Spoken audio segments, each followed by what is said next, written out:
Oke, bismillahirrahmanirrahim. Kembali di channel Robi Delvis. Kali ini saya ingin membahas tentang hasil pertandingan tadi malam ya. Timnas Indonesia melawan Bahrain yang berakhir imbang bersama Coach Muhammad Hiban Fuadi. Ya, kita sapa dulu. Selamat siang, Coach.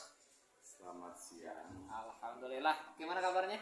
Alhamdulillah baik. Sehat ya. Mohon maaf Sehat, diganggu. cuma batin yang enggak. Oh, batin ya. Ya enggak.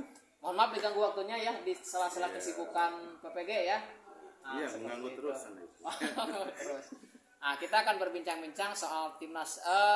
Pertama, gimana melihat pertandingan tadi malam ya antara Bahrain dengan timnas Indonesia yang secara ranking FIFA kan memang jauh. Tapi apakah menurut Bapak itu bisa mengimbangi timnas Indonesia atau seperti apa?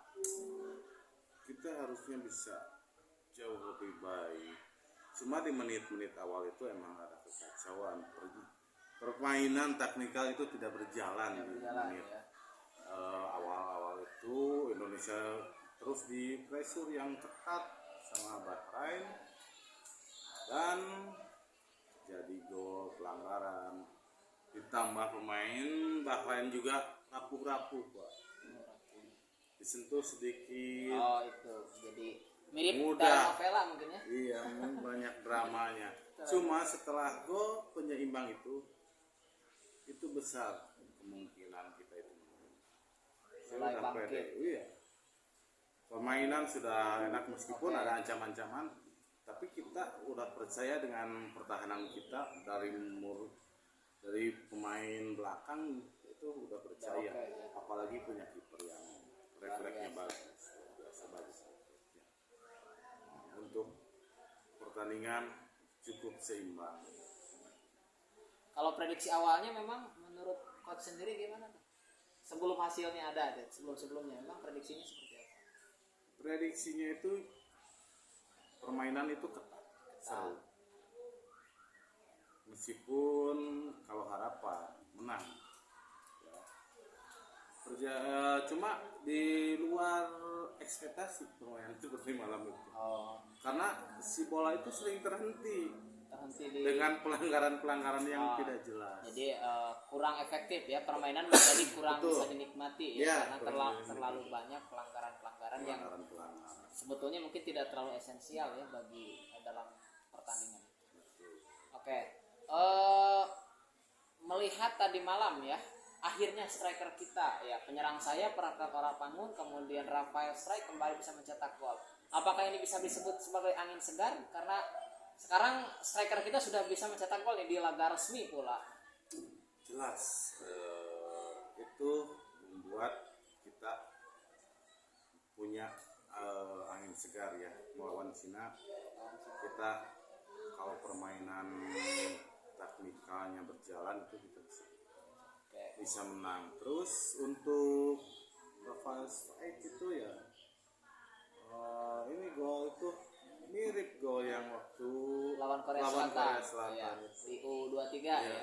Saat orang lain mempertanyakan dia, tapi dia bisa. membuktikan. Saya pun termasuk yang terkejut sebetulnya akan jadi gol, karena kan agak dekat banget ya kotak penalti, cuman kan cukup jauh. Ternyata masuk ya. Nah itu jadi memang, tapi kalau dilihat memang mirip gol pertamanya ketika U23.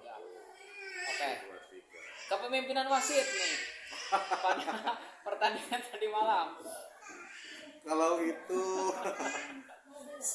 sudah usah dipertanyakan lagi. Mungkin semua sudah sepakat wasit seperti apa. Wasit ya tambahan waktu yang dianggap berlebihan.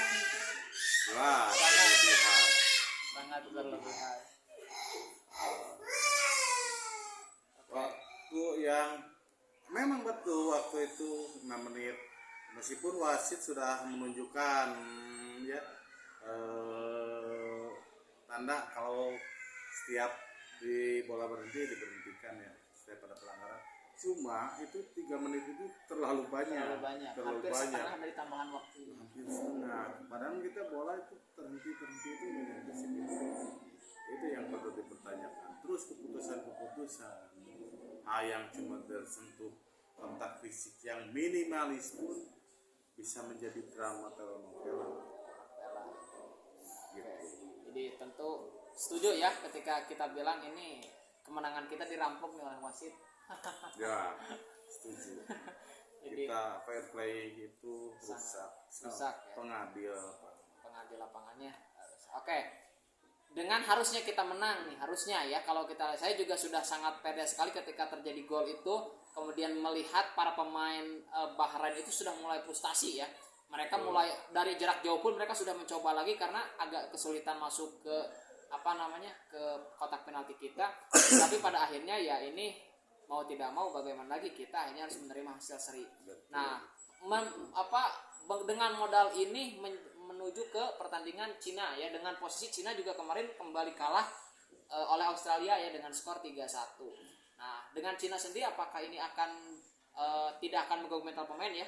Rasa imbang ini yang harusnya menang itu, atau justru ini menjadi cambuk bagi mereka bahwa dengan Cina harus meraih 3 poin. Bagaimana? Semoga ini menjadi cambuk untuk para pemain kita, untuk para profesional juga, menjadi cambuk bahwa kita harus lebih baik. Nah, untuk jadi kita lihat evaluasi yang pertandingan Bahrain itu sangat disayangkan itu masuknya Witan tidak memberikan kontribusi yang malahan memberikan kegugupan di permainan kita juga. Permainan ya. Bahkan kan ada satu pelanggaran juga ya. Tendangan bebas yang juga itu cukup mengerikan karena cukup dekat ya dengan kotak. Oke. Kalau untuk permainan seperti Jordi Amat, komentarnya itu kan jadi starting line up ya. Jordi Amat cukup baik. Yang ini tuh Nathan pas dimasukkan belum terlihat terlihat. Padahal pemain-pemain pengganti itu untuk debutan kita Gilgal udah bagus, terus yang Eliano terus ada yang lokal juga itu bagus. Oh iya, Malik Rizaldi ya, Malik Rizaldi itu dan dimainkan Awan ya sebagai penyerang sayap juga. Oke,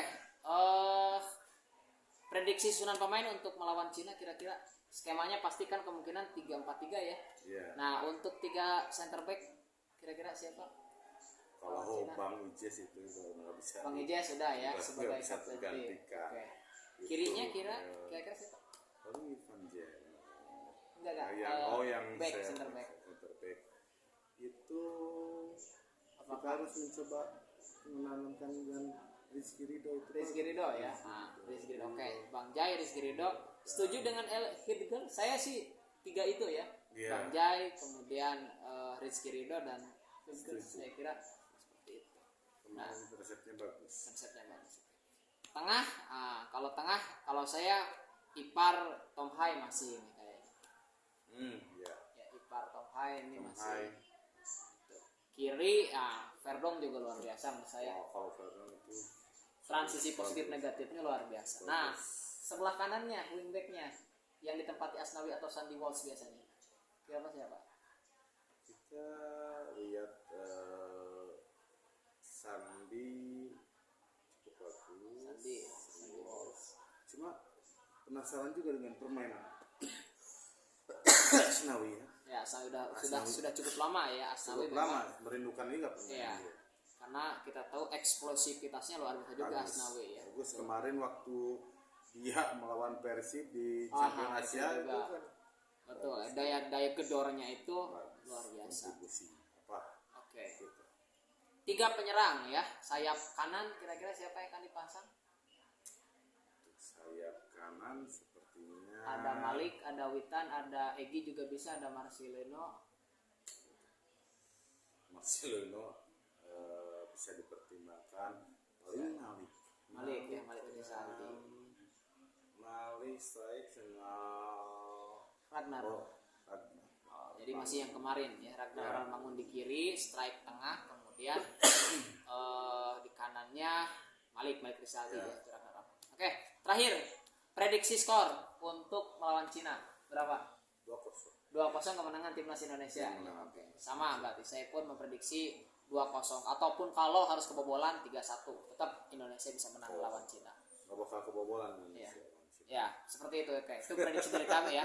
Kalau teman-teman mau berkomentar silahkan komentar di channel Rabi Darus. Oke, terima kasih coach. Ya, Lain terima kali kita kasih. bisa berdiskusi lagi seputar sepak bola. Terima kasih. Assalamualaikum warahmatullahi wabarakatuh.